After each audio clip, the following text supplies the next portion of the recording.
ફરી એક જ ટ્રેક પર સામે આવી ગઈ બે ટ્રેન। ટીએમસીના નેતાએ વિડીયો વાયરલ કરીને સરકારને આડે હાથ લીધી।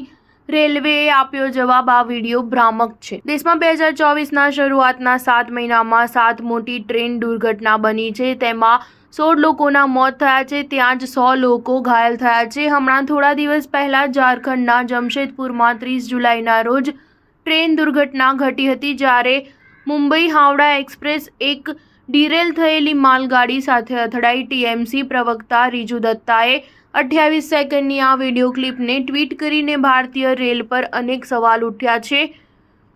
દુર્ઘટના થતાં ટળી, પરંતુ મોટી દુર્ઘટના બને તેની રાહ જોવાઈ રહી છે। આ વિડીયોમાં બર્ધમાન લોકલ અને વંદે ભારત એક જ સમયે બાવડા બર્ધમાન કોડ લાઇન પર સામે આવી। Visual Howrah Bardhaman code line પર સિબાઈ ચંડી રેલવે સ્ટેશનના છે। બંને ટ્રેનમાં લગભગ 800 થી 1200 મુસાફરો હાજર હતા। ભારતીય રેલવે સાથે શું થઈ રહ્યું છે?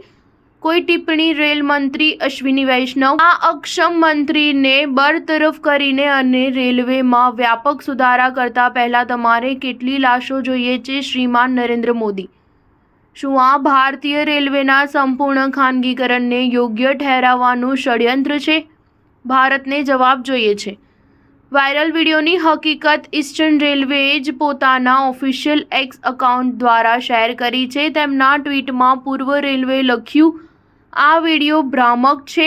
30071 હાવડા ગુરાપ લોકલ ટ્રેનને ચેરાગ્રામ રેલવે સ્ટેશનની બહાર સાંજે 6:20 કલાકે રોકી દેવામાં આવી હતી। વંદે ભારત આ ટ્રેક પર બધા જ સિગ્નલ્સને ફોલો કરીને એક નિર્ધારિત સ્પીડથી આગળ વધી રહી હતી।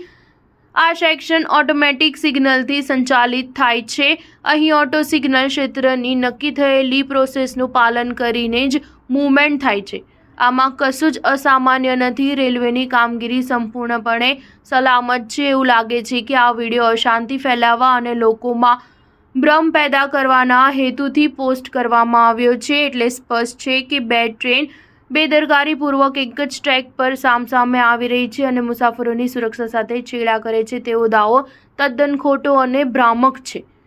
રેલવેના સત્તાવાર નિવેદન મુજબ આ સમગ્ર આંદોલન નિર્ધારિત પ્રક્રિયા મુજબ કરવામાં આવ્યું હતું અને તેમાં કંઈ પણ અસામાન્ય નથી। સ્ટાર ન્યૂઝ 7 હંમેશા સચ્ચાઈની સાથે।